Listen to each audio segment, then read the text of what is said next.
pandangan saya terhadap penangkapan yang dilakukan oleh KPK terhadap pegawai atau staf kantor pajak Jakarta Utara. Jadi saya lihat mungkin selama ini gebrakan KPK tuh sudah agak melempem gitu kan, agak kendor. Nah, jadi tahun 2026 ini dimulai dari awal untuk pengikisan tindak pidana korupsi yang menyangkut masalah pajak. Maka gebrakan dia kena tuh. Tertangkaplah 5 orang pegawai pajak yang sudah memanipulasi pajak kepada seorang pengusaha yang mestinya bayar pajaknya 75M bisa dijadikan di bawah itu. Dan di situ ada tindak pidana korupsi ataupun manipulasi ataupun gratifikasi. Jadi gebrakan KPK itu tepat sekali awal tahun yang sudah lama tidak ada lagi penangkapan atau tertangkap tangan dari pihak KPK. Nah, ini mulai lagi. Jadi kita boleh angkatkan jempol bahwa mereka mau mengembalikan kejayaan dia pada masa lampau. Jati dirinya. Nah, korupsi di Indonesia ini Prof selalu terasa seperti berita lama yang terus diperbarui pelakunya. Namun pelakunya berganti nih Prof. Modusnya penyesuaian zaman tetapi polanya nyaris sama. Dari pusat hingga daerah, dari proyek infrastruktur hingga pelayanan publik paling dasar, korupsi seolah menemukan jalannya sendiri. Fenomena ini Prof menimbulkan pertanyaan Prof mendasar mengapa korupsi terus terjadi bahkan ketika gaji pejabat naik, sistem digital diperluas dan penindakan hukum terus dilakukan. Karena tindak pidana korupsi itu hampir dikatakan tidak ada yang divonis mati, maka tidak punya deterrent efek atau efek jerah pada pelaku tindak pidana korupsi. Nah, itu kenapa? Why and why itu? Kenapa itu tidak mau dilakukan? Apakah tuntutan jaksanya tidak ada yang mesti dimatiin, atau juga mungkin vonis pengadilannya yang tidak ada sampai dihukum mati. Ada dulu yang masalah TNI yang masalah kesehatan itu kan dia yang dituntut tapi seumur hidup bukan mati. Mengapa JPU ataupun auditor itu tidak mau menuntut tuntutan mati? Padahal di dalam pasal 2 itu ada tindak pidana korupsi bisa dituntut mati. Mengapa itu tidak mau dilakukan? Itu salah banget. Jadi saya lihat di Indonesia ini semakin banyak tindak pidana korupsi, semakin absurd, semakin kabur ya. Mau dibawa kemana mereka tuh? Jadi asal-asalan aja tuh kelihatannya. Tidak ada satu indictment, satu tuntutan yang membuat efek jerah pada pelaku itu nggak ada. Salah siapa itu? Salah siapa? Itulah yang tahu salah siapa itu. Nih, korupsi tidak lagi dibaca semata sebagai persoalan moral individu. Ia adalah masalah sistemik, ekonomi, dan kultural yang saling menguatkan. Selama akar-akar ini tidak disentuh secara serius, korupsi akan terus hadir tidak selalu dalam bentuk besar yang sensasional, tapi dalam praktek kecil yang rusak sendi negara secara perlahan. Ya, itu sudah saya jelaskan tadi, Pak Lian. Sepanjang tindak pidana korupsi itu tidak diobok-obok sampai ke akarnya, maksudnya tidak ada tuntutan mati atau hukuman mati, maka tindak pidana korupsi itu tetap akan repeat berulang-ulang itu tidak akan pernah habis. Mengapa tidak akan pernah habis? Karena tidak ada yang ditakuti. Dia sudah tahu, paling banyak saya dituntut 2 tahun, 4 tahun, 6 tahun, atau 10 tahun lah sudah maksimal. Nggak takut ya. Itu baru tuntutan jaksa. Ada pembelaan dan putusan pengadilan counting 50% atau counting 60%. Habis kan. Tidak seberapa selesai itu. Dia nggak usah banding, cukup di PN aja. Takut kalau banding itu naik kan. Kebanyakan naik, kenapa naik? Mungkin dari pengadilan tingginya kan tidak dapat jatah. Diabaikan aja di pengadilan tinggi, maka dinaikkan. Iya, kalau dia bisa cukup di PN aja, dia nggak ada resiko bakal naik. Bakal segitu aja. Jadi dia main habis-habisan waktu mau putusan di PN itu. Lihat aja Nadiem. Nadiem Makarim kan, tuntutannya berapa? Hmm. 9 tahun kan? 9 tahun. Nanti putusannya berapa coba? Potong semua itu. Potong 50% aja tinggal 4 tahun setengah. Potong lagi. Nanti banding potong lagi, kasasi potong lagi. Tinggal setahun atau 2 tahun kan? Pak, untuk memperbaiki hukum di Indonesia nih, kayak pungguk merindukan bulan, Pak. Susahnya bukan main. Tuh. Mengapa? Karena banyak yang punya kepentingan dari parpol, partai, ormas, segala-galanya ikut intervensi semua, Pak, untuk mengacaukan suasana di pengadilan. Itu heran saya tuh. Kenapa sampai bisa begitu? Kenapa pengadilan pun takut bisa diintervensi oleh ormas, diintervensi oleh parpol? Nah, banyak kasus korupsi lahir bukan karena keterdikan pelaku, melainkan karena sistem yang longgar. Prosedur birokrasi yang panjang, regulasi yang tumpang tindih, dan kewenangan diskresi yang besar menciptakan ruang abu-abu.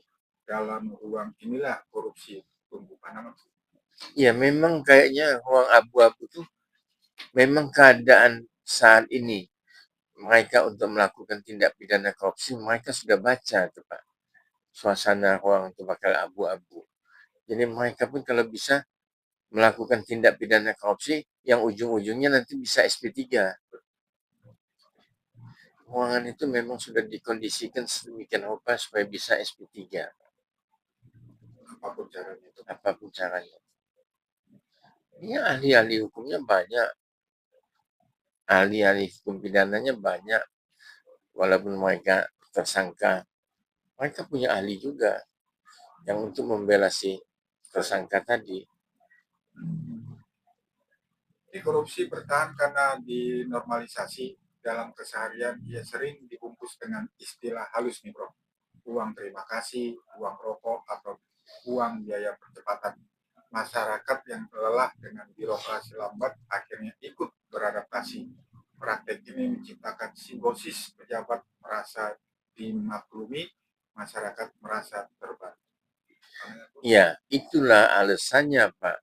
Dengan kata-kata yang mustajab itu, masyarakat pun jadi seakan-akan, wah itu biasa, dia sudah begitu. Dia sudah dibantu kok. Kenapa nggak boleh ngasih ucapan terima kasih? Balas budi. Itu kan balas budi. Itu kan satu bahasa klasik yang untuk melegalkan kasus-kasus tindak pidana korupsi itu, Pak. Dilegalkan dengan bahasa itu. Dia sudah bantu kita dong. Kita cuma ucapan terima kasih. Apa boleh pegawai negeri terima ucapan terima kasih dari seorang klien? Itulah korupsi, itulah gratifikasi. Mestinya dia nggak boleh terima apapun juga kan. Walaupun itu ucapan terima kasih. Nah, di titik ini Prof, korupsi kehilangan rasa bersalah. Ia tidak lagi dipersepsikan sebagai kejahatan luar biasa, melainkan sebagai bagian dari mekanisme yang tak tertulis. Normalisasi inilah yang membuat korupsi sulit diberantas karena ia hidup bukan hanya di kantor pemerintah tetapi juga dalam ekspektasi sosial masyarakat. Ya, selama ini tindak pidana korupsi itu dianggap extraordinary crime. Tapi saya pernah baca di satu buku tuh bahwa extraordinary crime itu sudah copot Pak status begitu. Kenapa bisa copot? Karena dianggap tindak pidana korupsi itu kan bukan cuma dia, menguntungkan banyak pihak itu Pak. Jadi dibilang extraordinary crime itu sudah status itu sudah tidak terpakai lagi kelihatannya. Korupsi ya korupsi. Jadi banyak yang membela atau mengatakan bahwa itu sudah biasa tuh balas jasa loh. Dan itu bukan tindak pidana korupsi. Bukan tindak pidana. Iya, itu cuma balas jasa. Dia membantu dikasih persentase atau dikasih uang tip lah. Mungkin dalam jumlah yang gede kan itu aja.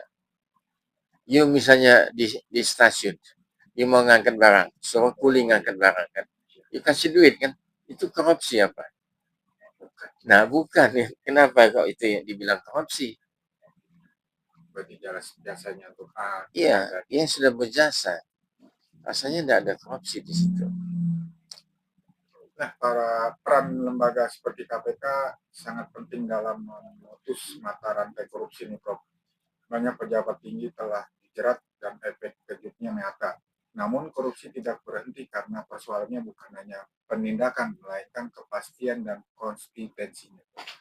Jadi korupsi itu bukan karena penindakan ngejut-ngejut gitu Pak, ditangkap oleh KPK, ditangkap oleh Kejaksaan Agung. Jadi sekarang ini KPK dengan Kejaksaan Agung berlari Pak, siapa yang lebih cepat. Tapi bukan siapa yang lebih cepat. Apakah mereka yang melakukan penangkapan terhadap tindak pidana korupsi itu lebih punya bobot yang satu dengan yang lain, atau cuma sekedar pencitraan aja. Nah, kalau dia cuma pencitraan, kita pun ikut mati. Nah, kita pun ikut kena imbasnya tuh. Dia cuma pencitraan, lu mau apa? Nah, itu yang jadi gawat itu di situ, Pak. Sepanjang kalau memang dia tegakkan justice, tegakkan hukum tuh, ya semuanya bagus tuh, Pak. Semuanya bagus. Baik KPK maupun Kejaksaan Agung. Walaupun mereka kelihatannya kompetisi di dalam tuh. Dalam hati maksudnya. Nah, ketika hukum terasa ringan, remisi mudah diberikan dan sebagian pelaku masih dapat menikmati hasil korupsi setelah bebas, maka efek jera melemah. Dalam logika ekonomi kejahatan, ini berarti risiko tetap bisa diterima. Korupsi pun terus dicoba, terutama di level yang pengawasannya lebih terbatas. Nggak usah itu, Pak. Kita lihat aja Presiden kita Prabowo. Belum apa-apa, pejabat tindak pidana korupsi yang jelas-jelas korupsi kok tidak bisa diproses secara hukum, Pak. Apapun itu. Ya. Jadi kita yang kerja di bidang hukum tuh cuman dikasih kado-kado penggembira aja, Pak. Lain dari itu nggak ada. Selebihnya itu nggak ada, Bro. Iya, nggak ada. Nah, korupsi bukan sekadar pelanggaran hukum nih, Prof. Ia ada perampokan terhadap kesejahteraan publik. Anggaran yang bocor berarti jalan rusak lebih cepat, sekolah kekurangan fasilitas, layanan kesejahteraan tidak optimal, dan bantuan sosial tidak tepat sasaran. Dampak terberat selalu jatuh pada masyarakat kecil. Iya, Pak. Kalau you tahu segala sesuatu itu kalau merusak lebih gampang daripada memperbaikinya, Pak. Lebih cepat merusak dan memperbaikinya setengah mati. Itu sudah hukum alam, Pak. Jadi kalau ekonomi Indonesia ini mau dirusak, mereka korupsi, mereka tidak punya tanggung jawab negara ini mau benar atau enggak ekonominya. Yang susah tuh rakyat, Pak.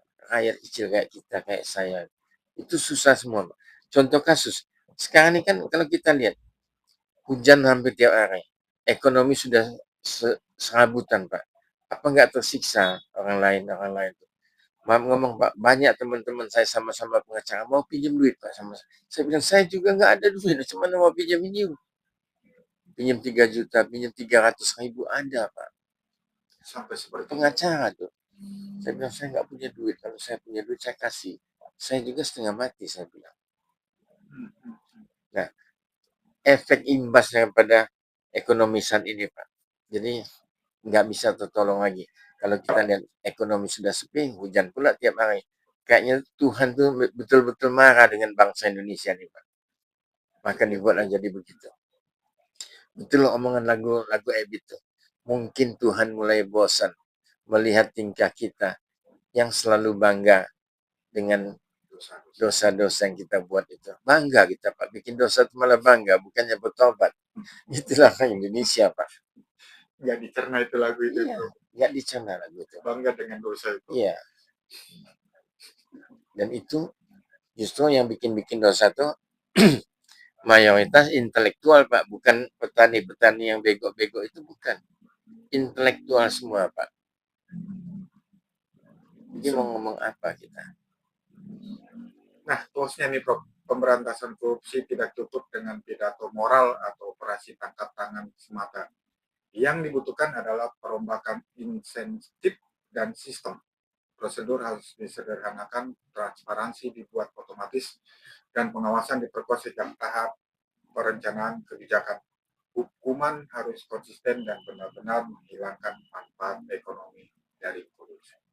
Sebetulnya Indonesia nih setiap pejabat negara itu mesti ada under kontrolnya, yang kontrolnya komisionernya siapa, Pak. Komisionernya itu nggak boleh orang yang sama institusinya. Komisioner KPK, saya kan bisa bertindak apapun yang mereka salah. Saya nggak seji-seji. Kalau komisionernya orang dalam juga, masih seji, masih nggak enak, masih segan kan. Nah, sama aja bohong itu, Pak. Itu yang banyak terjadi di Indonesia itu begitu semua, Pak. Tumpang tindih. Coba dia ambil komisionernya di luar itu. Habis semua, Pak, termasuk institusi yang memberantas korupsi, dia sendiri korupsi kan. Habis semua tuh. Nah, sepanjang kalau misal komisioner atau komisioner apa istilahnya, penasihat dia tuh tetap orang dalam, Pak, nggak akan bisa pernah terjadi, Pak. Jadi kalau komisionernya orang luar, orang swasta kayak kita advokat jadi komisioner di situ, habis tuh bisa. Tapi ada kan yang di KPK tuh, yang siapa yang wanita tuh jadi komisionernya, ikut terhanyut dia dengan KPK tuh, masuk ke sana dia. Jadi tidak ada gerakan apa-apa yang dia mau ciptakan selama dia ikut harus di sana, nggak bisa. Nah, tegasan dari Prof sendiri untuk tidak terjadi lagi masalah pelayanan pajak terkorupsi, apa ketegasan dari Prof sendiri untuk Pak Dirjen Pajak ke depan? Jadi Pak, masalah pajak itu bukan masalah pajak aja. Segala tindak pidana korupsi itu mesti diberantas, Pak. Bukan cuma dari pajak. Yang dari pajak itu cuma upil-upilnya aja, Pak. Yang kecil-kecil. Yang gede dari situ banyak nggak ketangkep, masih banyak. Jadi ini seakan-akan ini ditumbalkan aja supaya ada yang kejadian itu. Jadi hiasan aja, hiasan itu. Yang lebih dari situ masih banyak, Pak. Nggak ketangkep banyak, Pak. Kayak Dirjen Pajak, Pak Hadi Purnomo dulu. Dirjen Pajak itu, Pak, isu-isunya punya rumah di Amerika, di Beverly Hills tuh. Berapa triliun bisa punya rumah di sana? Bagaimana coba? Dari mana? Dari mana duitnya? Berapa gaji dia bisa beli rumah triliunan di Beverly Hills? Itu hebat sekali, Pak. Kenapa itu nggak diberantas? Sudahlah, Pak. Jadi kalau kita ngomong korupsi ini, sudahlah, buka kasus, buka borokan yang menepu air di dulang, Pak, kena muka kita sendiri, Pak. Tidak ada hasilnya. Kita ngomong sekuat apa budget kita, tetap aja the show must go on. Itu aja. Oke, Prof. Oke, makasih ya.